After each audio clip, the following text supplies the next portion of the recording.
Hey everybody, and welcome to another episode of Life Behind the Grind in Hollywood. Today we're meeting my little brother and creative entity, Kevin Lukata. And let me tell you, when they say actions speak louder than words,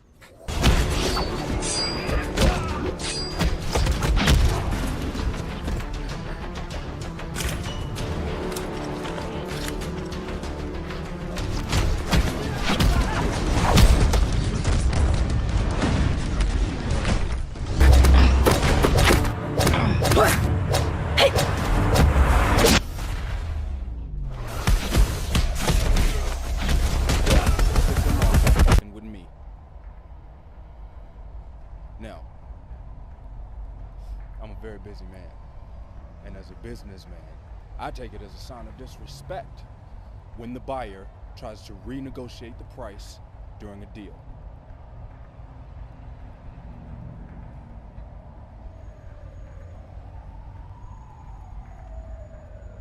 Original deal stands. Yeah, I thought you might see it my way. Now, over here we got the guns, we got the ammunition. Now take your pick. I'll take both. hey everybody, welcome back to another episode of Life Behind the Grind in Hollywood. So I hope you enjoyed the clips. That's right, I'm sitting here with Mr. Kevin Lukata. So, we're going to jump right into it. First, how did you get to this point? What brought you to Hollywood? What made you get up and say, I just want to do it? Well, before becoming an actor, I was doing professional wrestling, and I was already attracted to the whole performance thing, being a character, having your own moves, this and that, like just being somebody else than myself. I've always been attracted to that. Then I was presented this opportunity to be in a movie, and next thing you know, I fell in love with the cameras. So it kind of just happened. Right. You know? Everything kind of meshed together as one. Yeah. So, when the opportunity presented itself, did you go, I'm going to go to Hollywood and become a star, or did you just think, that's where I want to be? Well, actually, I thought both things. I'm gonna go to Hollywood and be a star because that's where I want to be. So, what, did you bicycle here? Did you walk here? Did you take a train, All right, automobile? How'd you get here and make it happen? All right, so I came here. I came here from France, by plane. But I came here from France, and when I came here, I had like my plans in life were totally different. I came here to draw, to be an artist, to like be an illustrator. Then next thing you know, I'm becoming a pro wrestler. Then I'm becoming an actor. And I believe it's just like amazing where life just takes you. I feel like Hollywood is just one of the stops to where I'm trying to go in life, if that makes sense. So, but now in a sense you're still illustrating, and now you're like in school for like graphic design. So you kind of went back to the reason you came here. Yeah. Well, that's the thing. The one thing that I've learned in Hollywood is you kind of have to be a jack of all trades. You have to be able to not only put your ideas in writing, put your ideas in illustrations, be able to speak your ideas, be able to film you have to be able to do everything. Because I believe that now, especially in the age we live in an age of of entrepreneurs. Right. Everybody does everything now. Now there's no actor that just acts. Now he knows how to direct, he knows how to write, he knows how to sound mix, he knows how to fight choreograph, you see what I'm saying?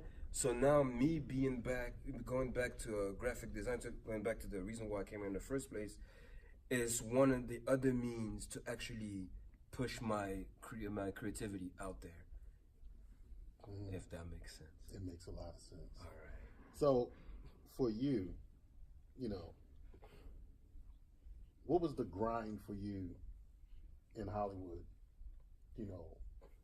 Not trying so much to become successful, but working towards becoming a successful creative entity? Ooh. Like, what was the grind? Was it steak and lobsters? Was it tuna fish and oodles of noodles? Like, All right, so I did the noodle diet for like about a year. Like all I was eating for breakfast and lunch was cup noodles with hard-boiled eggs. oh, that's so good. Oh man. Hey, I still eat noodles, and you're allowed to break the fourth wall on my show. Oh, okay. So, oodles and noodles with the boiled eggs. Let me tell you, boy, my wife, she puts a little hot sauce with hers. So Yup. that diet has saved a lot of us actors. Man, and honestly, it will keep you in shape, low key. You know, because like you're not eating too much carbs. You're eating a little protein, but all you have to do is put 3 more eggs in it. But then that costs 2. But You know, when you're on that- but, you know, but you can add some hot dogs. But you can in add there. some hot dogs, yeah. So like like you said, it saved my life, Right. like a bunch of times. And I believe that the grind in Hollywood is more mental than anything else. It's a real mental grind because there will be times where it will be dry for you, where you will have nothing coming your way, where you will be going to like at least 5 auditions a week and still not get anything. The real grind is to actually stay focused, stay motivated during those times. Those are the times you need it the most.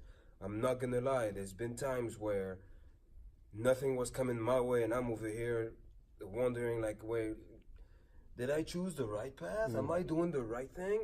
Should I just go back to what I was doing? But then I always go back to what my mentor RL said. There will be times you'll get dry, but keep on pushing. Just keep on pushing. And there's the one thing that I got to tell myself is that sometimes when I didn't get the part I wanted, when I didn't get the role that I auditioned for, it's not that I wasn't good enough. I'm just not what they were looking for at the moment. You know, and I believe that if there's a role that is meant for you to have, there's nothing that will stop you from getting it. But all you got to do is just stay ready. Right. Get ready. Stay ready so you don't have to get ready. Right. Yeah. So, as you can see, the grind is real for every creative entity. And y'all notice on my show, I always like to use the word creative entity because we're all producers, writers, actors, we're all musicians, we're all artists, whether it's comics or painters, but at the end of the day, we're all creative entities. So for you now, has the grind increased, or you just feel like now you have a better grip and more control of your own grind? I believe that now I do have a better grip on my own grind, but the grind does not stop. You have to keep yourself relevant. If you're not relevant, you just go with the wind. And sometimes finding the ideas, finding the platform that is good for you, that's what's hard. Right. You know, you could have a bunch of movies on your plate, but if none of the movies actually complement who you are, your creative and the creative entity that you are, then it only sets you back. So the grind never stops. Now I do understand a little more the field that I'm working in. I do know a couple people here and there. Like I have a better grasp on everything, but it doesn't stop. Because you even see guys that made it still grinding, still auditioning, still like you see guys that made it, like they'll have one hot role, but then for the next 2 years, you don't see them. And then all of a sudden, you just flip channels and you see him in a random TV show on like CBS or ABC or whatever. You're just like, wait, how did that happen? Right. The grind. Yeah. So, so what's next for you? Like, since you have a better grip, what's your next road or street or avenue that you want to take in your life? The next road or avenue that I want to take in my life? Well, first of all, we get a lead role. Right? Right. That's what we doing it. Get a lead role, but also create platforms for other actors as well. You know, like I'm not gonna be young forever, but like I have plenty of content. Honestly, I believe that I do have content for like the next 20 years, all like set up in my computer. So the next step will be to not only create a platform for myself, but for others as well. A platform where everyone can eat. Because at the end of the day, you know, it's a collective effort. You cannot be where you are. You're not where you are if it wasn't for the guy over there that actually believed in you. If I want to, you know, and yeah, that's the next step. So is it, and this is a question even for my audience out there, it's extremely hard being a creative entity, right? So you have so much stuff, you know, even my wife gets on me about that. She's like, baby, you got too much stuff. My wife You know, says the same thing. Yeah, because she's creative, my wife's creative, I'm creative, you're creative, you know, our friends are creative. Is it not painful for you? Because I know it's painful for me as a creator to have so much stuff and you just want to push it all at the same time. Oh yeah, it is, man. It is hard, but you know, and I think the hardest thing for creative entities is to keep up. The hardest thing is to keep up with the times. There are subjects that, or like there's stuff that you have written at a certain point of time. Now, when you reread it, it's not fitting the narrative that we live in. Like there are sentences in that script that if you when you reread it, you're like, okay, You got to upgrade. You got to upgrade, you know, and you have to and I think the struggle is having to constantly upgrade the stuff that you have so that so that so that the audience can grasp it better. For example, this one thing that I've seen is that you cannot have a script or like a story that is too complicated because then you lose the audience. But now that idea that you had was perfect. You had like 1, 2, 3 volumes just like put Ready it to in, go. Right. ready to go, but it's too complicated. So now you have to redo it. Now then, by the time you redo it, you kind of you get distracted, and then next thing you know, you have this other idea that comes in.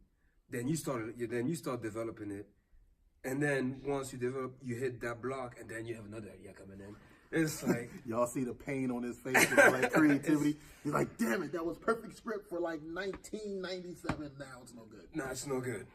It's like I said, and I mean, I was gonna say quote me on this. You know what? Quote me on this. I believe that The Matrix would not have been as successful if it came out today versus 1998. I agree.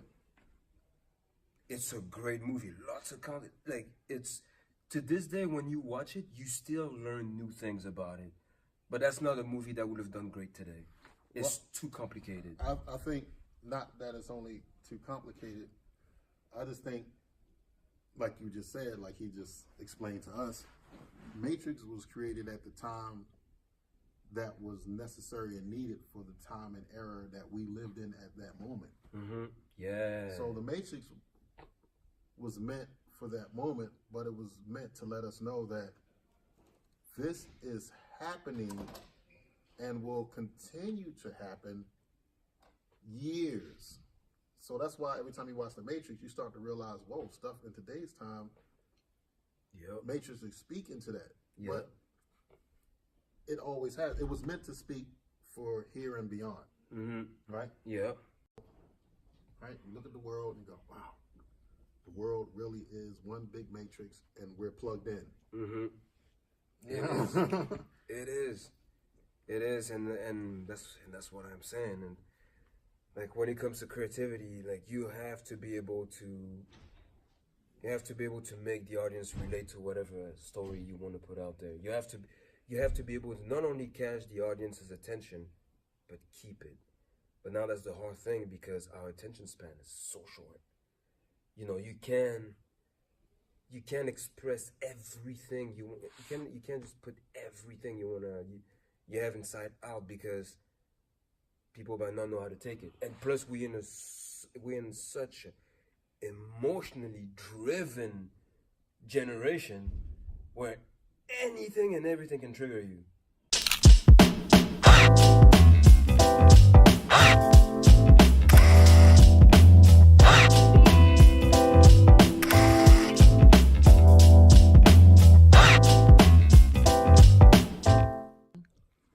So anyway, like looking at me and Kevin, you can see like different age gaps. So this generation, everything is just instant. You know, just add water to pancakes, add water to your mashed potatoes, add water to everything. So I'm saying that as a metaphor for when I was coming up in Hollywood, a script was like 127, 130 pages, and that was just one movie. Now scripts have been cut down to like 80 minutes, 85 minutes. Yep. Because attention span is like this. So you guys in this generation lose a lot of story. Yeah, depth. Yeah. We lose a lot of that. Yeah, like it got to the point where like even sometimes I go to the movies, you go in the movies expecting a great story, but then the story is basic. Right. It's basic, but it works. It works. It's now it's like the audience is not looking for an experience. It's looking for a fix. Something like just let me just get that fix real quick, and then get back to my social media. Yeah. Now, do you blame Hollywood? Because for me, when I was growing up, we would watch movies and they would stay in the theater for like months, 6, 7, almost a year. Yeah. Now it's just like, hurry up, throw that in the weekend, get that blockbuster money, and get the movie out of there. Throw it in a low budget theater for like a couple of bucks, and then we're out of there. Like it's no longer about the experience; it's all about monetary gain. Yeah. So the audience has adapted to the monetary gain as well, and it's like they want to rush to get in to help Hollywood get the blockbuster money, but they lose the experience that they could have had. Like, when I saw Bruce Lee in the movie theaters when I was young, Bruce Lee Enter the Dragon stayed in theaters like till I was damn near 20. But I'm just saying, nowadays you can't get that. Yeah. I remember Blade. When Blade came out, it stayed in the theaters for about 6 months, and I saw it 3 times. I like 3 times, probably like 3 times a month. Like, well, you see that 3 times a month. That boy is for real. Blade, I'm telling you, Blade to me it's like my favorite movies of 1998. It's like that movie changed everything for me, at least. Like it's like what Black Panther is for the kids today. Right. That's what Blade was for me. It was the first time I see a man dressed like that looks like me with the same skin color, wearing a badass outfit and just whooping ass, like wrecking shop, man, and looking good doing it. The looking good doing it. That was the key. That's the key. Now, you can throw a kick, but like you can throw a kick and do this, but you might not look good doing it. Now, if you throw a kick and you look good doing it, now that's something different. Yeah, because he added flavor, flair, and skill to every single movie he took. Shout out to Wesley Snipes and Blade. So to my audience, I know you're like, wow, Kevin is real cool. I like his accent. So to give y'all a quick special shout out, I'm gonna ask him a question, and he will actually answer it in French. So.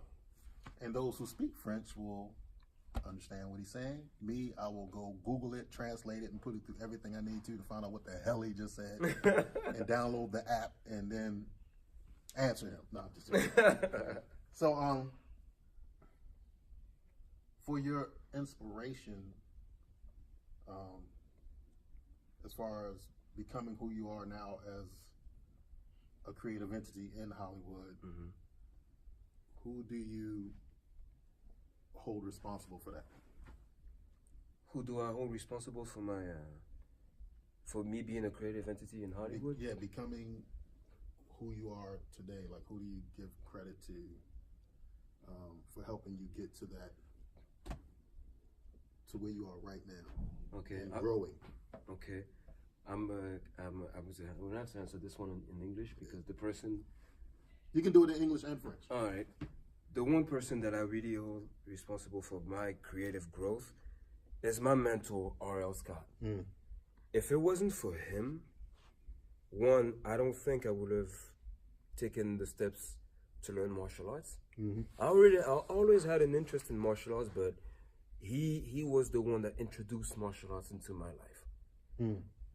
Two, by watching him work, I've learned how to write, how to put a script together.